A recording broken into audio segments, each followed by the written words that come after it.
Right, well you all know where this video is going. It's time for another locomotive review. And this one has just arrived in the post. I mean the locomotive, not the review. And it is a Hornby loco, as you can see. And the locomotive is, well you can probably tell what locomotive it is for a start by the drawing on the box. And you've also probably read the title so you know what it is. But I'm going to tell you what it is anyway. So we'll leave it as that. And there's the reference number, R2318. And this locomotive is a GWR Castle class locomotive, 460. And this one is 5071, and she's called Spitfire. Wow! And it is the BR green version with the light crest on the tender. And this one has the double chimney. It doesn't say it on here, but I know for a fact that this one has the double chimney. Because for a start, you can see the double chimney just there. And also I have seen photographs of this model, so I know for a fact that this one has the double chimney. But wow, she's called Spitfire.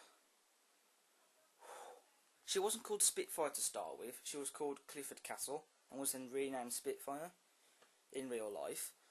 They had 12 GWR Castle locomotives named after Battle of Britain aircraft, and Spitfire is one of them. Sadly, it no longer exists in real life. She was scrapped, sadly. I don't know where she was scrapped because I can't find that out. I have tried to research where she was scrapped, but I can't find anything.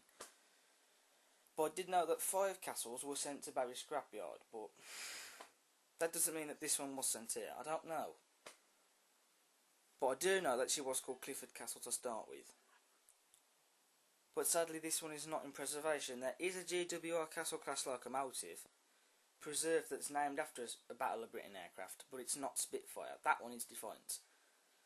So Spitfire sadly did not escape the cutter's torch. You nasty cutter's torch. How dare you scrap one of the finest locomotives ever, named after one of the best Battle of Britain aircraft ever, that helped us win the war. Okay, that was a little bit too far, I think. Or probably just at least over the top. And this locomotive is brand new. She's never been opened before. You might not think that because there is a few scuff marks on the box there. But then again, it was sent to my house in a parcel.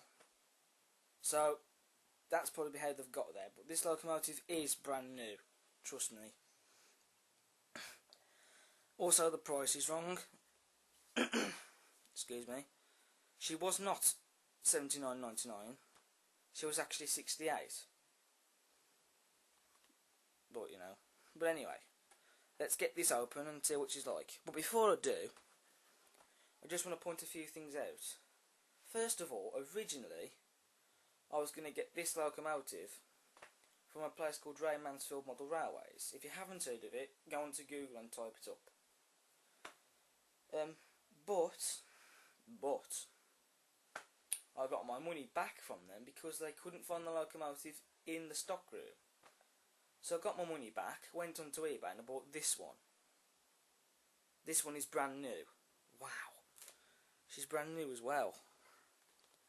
And she's been long since discontinued. I don't know if Hornby will bring back Spitfire. I don't know.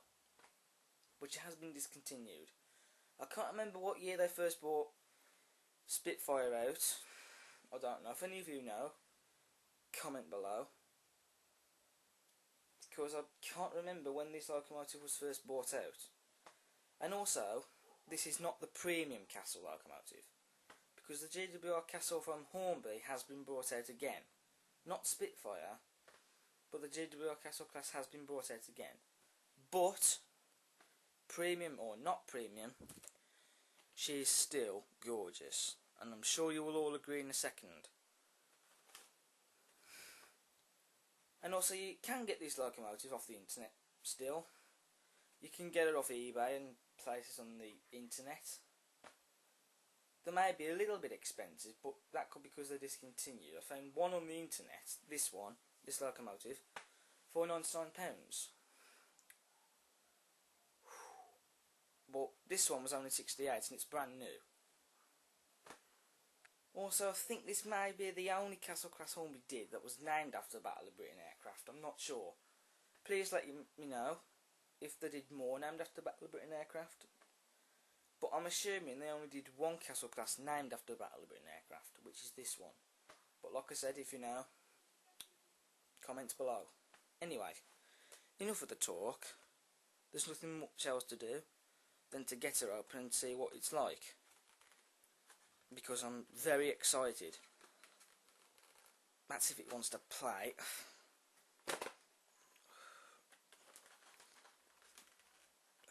Well, for a start, it's tricky to get open. Hang on a sec. Right, I think I may have cracked it. If I just do that with a box and get my thumb real deep under there, it would help if I had some nails, but I don't. I mean fingernails, not actual nails. And out comes the flap. So I got her open in the end, thankfully.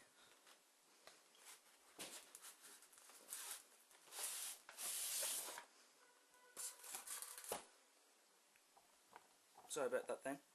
So, here's the standard box, which we put to one side. Nothing exactly amazing about that. Sorry about that. Then we take the card flap with a drawing of the locomotive on it. Very nice. I like the riveting they've drawn on it as well. Very accurate.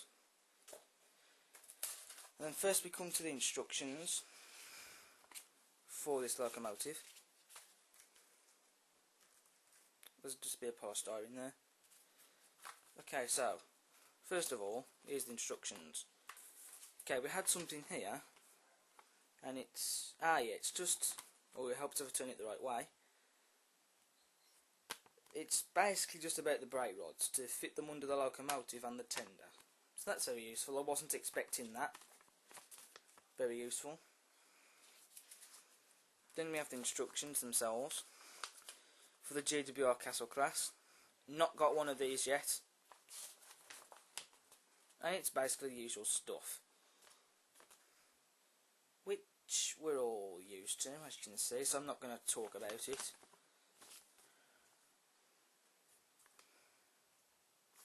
So yeah, it's all there. And there she is, wrapped up in the tissue paper. Now, where do we start? This is excitement, you see. Well, we'll start with the locomotive first, because that's what I normally start with when it comes to locomotives like this. So, there's some holes in the back. Oh, what's this? Right, hold the line, details here. And it's the brake rods to fit under the locomotive and the tender. So that's very nice. Right, now we can continue. So there's the holes in the back. Put your finger through one of them and gently ease her out.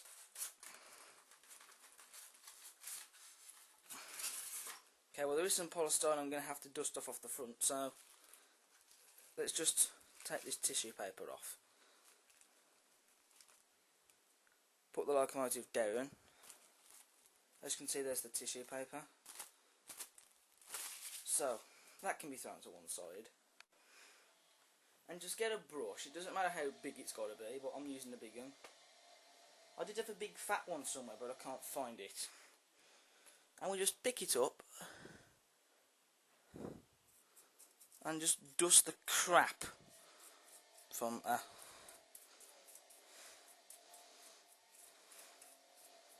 there we go.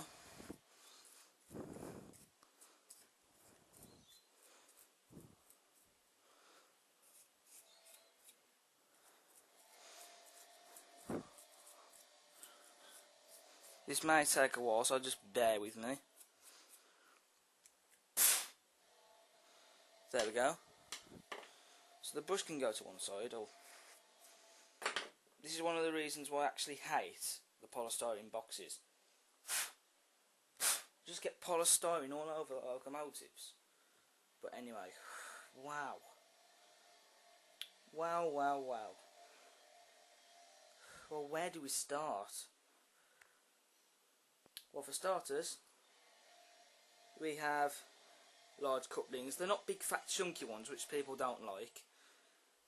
They're thinner. And it looks like you can take it out and swap it over for a different one if you want, judging by that little socket there.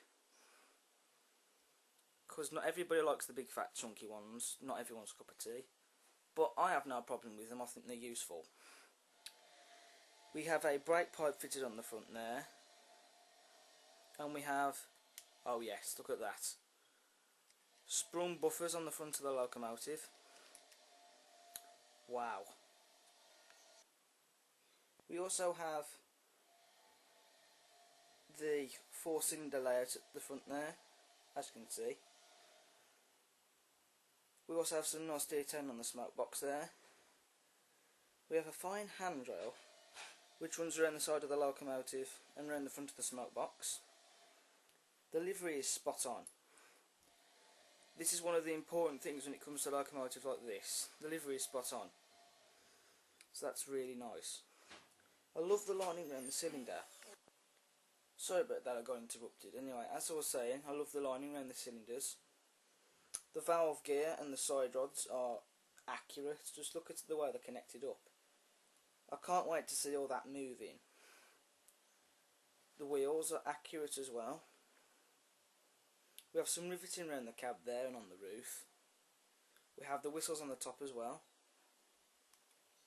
Look at the lining on the cylinders. And the stripes going all the way around the boiler. We also have the safety valve there, typical for the GWR. And the double chimney. Just look at that. That is a beautiful double chimney.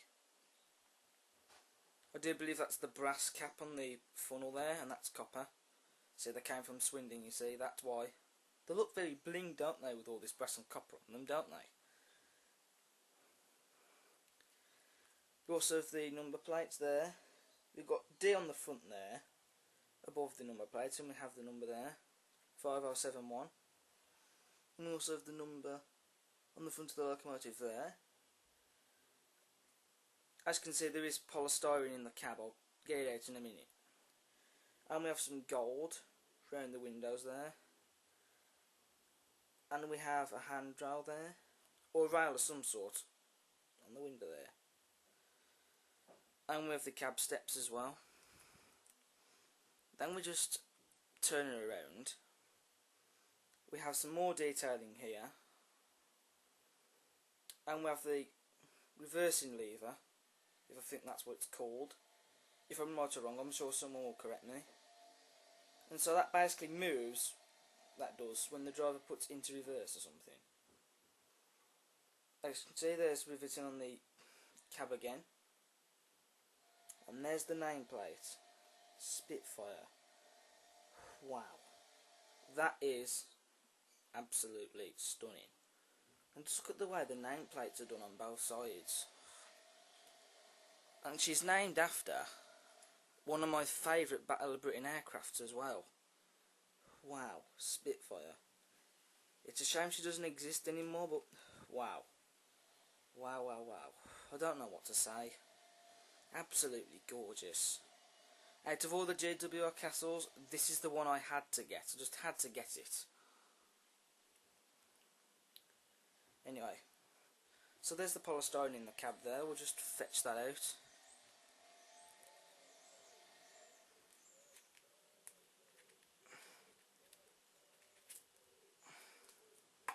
Just chuck that away. Okay, well, it's not painted inside, but you can paint that yourself if you want to. And also, if you're brave enough, drill a hole in the firebox there and put a flickering light in there, which some people do. I hear on the old Hornby 8Fs, the tender-driven ones, they had flickering firebox lights. Maybe Hornby should bring that idea back. The firebox lights, not the tender-driven locomotives. Which, by the way, I have no problem with the tender-driven locomotives. As you've heard me say before, I was referring to the firebox lights.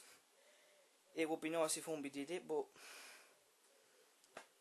I don't know if they'll ever bring it back. Possibly in the railroad range, but I don't know if they'll do it in the more serious premium range, which I like to call it. I have some more detail on the boiler there, as you can see. And we have very nice glazing for the windows there. And we have this, which is the tender connection, which is very different and strange. It looks like a spanner, doesn't it? Reminds me of a spanner. Or the end bit there looks like a C shape. Well, it reminds me mostly of a spanner anyway.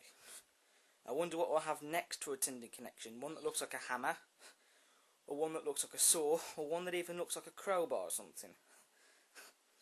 You never know. But wow, I was definitely right.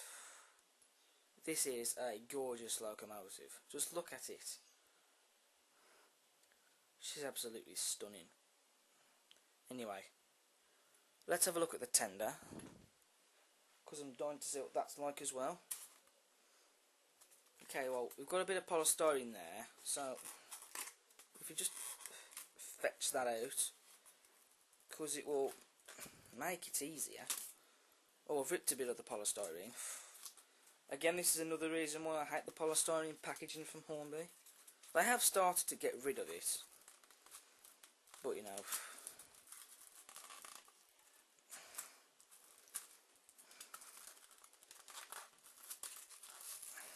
There we go, it's coming out.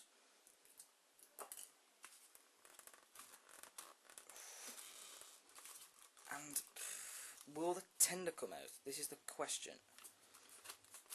It doesn't seem it wants to, which is very scary. I've said it before, this is one of the reasons why I just hate the polystyrene packaging. Hold on a second. Right, well, I may have cracked it now. I can't say whether I have or not because it still doesn't want to come out. Apologise for the slight language there, which I nearly did, but come on, Hornby, this is ridiculous. This polystyrene packaging is rubbish. Absolutely rubbish, or should I say pathetic? Not even... here we go. Yep, there we go. We had to tap her out. We've got her out. Hopefully it hasn't damaged anything. So we'll get this tissue paper off. Let's just give the tender a quick dusting down, shall we? Because there is a little bit of stuff on there. Oh. There we are. Come on, Hornby, you. It's good to see you've changed your packaging, but why you couldn't do it before?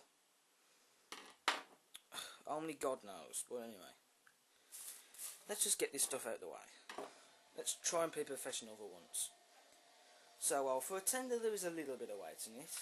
Not much, but there is some in there. Again, the large couplings, sprung buffers on the back of the tender, a brake pipe, some lovely fine handrails there on the 4,000 gallon tender, which is what this is.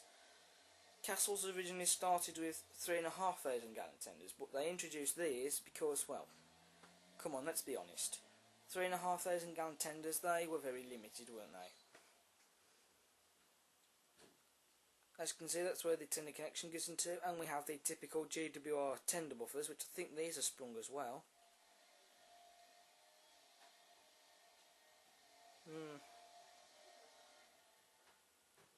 No, they're not sprung, but then again it would be pointless anyway. And we have some slightly riveting around there. Tender steps there, some more detailing on the inside of the tender there. We have riveting all on the tender, which is very good. The BR Lake crest is accurate. Once again, the livery is spot on, and so is the lining. The springs on the tender are very accurate, and the wheels are free to flow as well. There's where the brake rod's going to.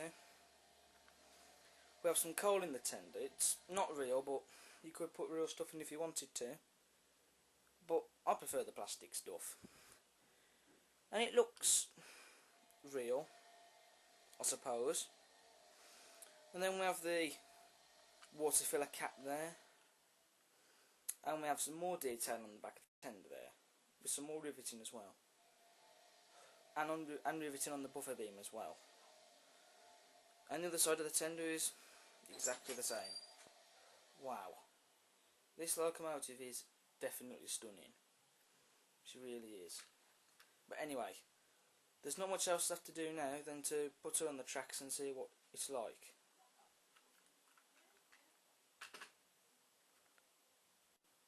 Right, so first we'll put the locomotive on.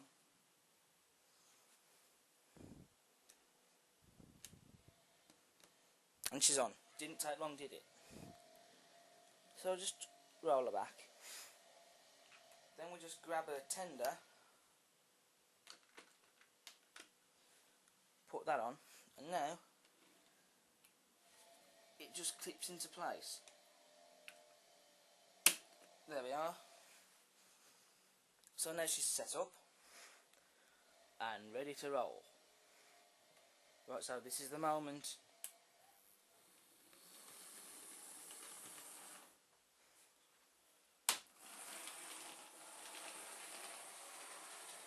Wow.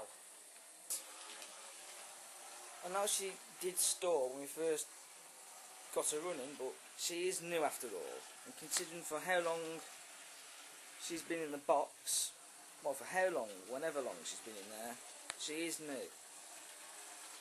But she has no problems now. And the motor might make a loud noise, but again, she's new.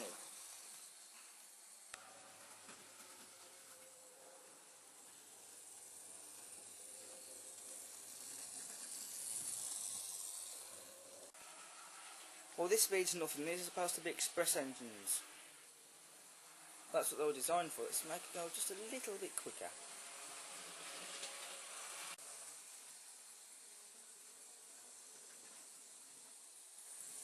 Well, there we go, much better. Just look at all that valve gear and the linkage turning.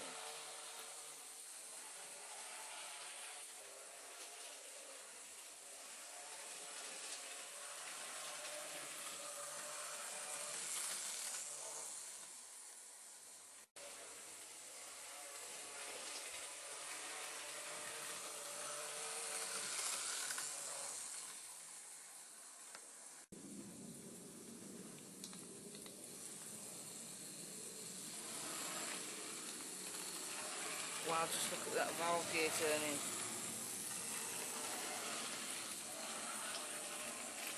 So about the couches over here.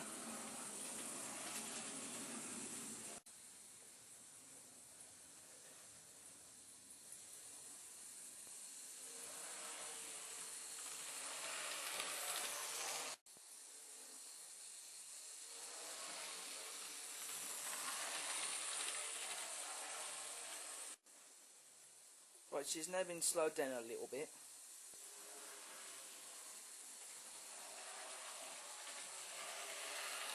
And she comes past the coaches, which by the way, I'll just point out, these two are new. So now guys, 4 sets of maroon coaches, and this southern set over here, these 3 coaches are new as well. So now I have some 4 sets of coaches now, so things are looking right. I'm just explaining that. Well, that's basically about it. There's nothing much more else to say. I think the next GWR locomotive to get will be the King, but that won't be for a while. But wow, this really is a gorgeous locomotive. I definitely recommend you get one of these, because you will not be disappointed.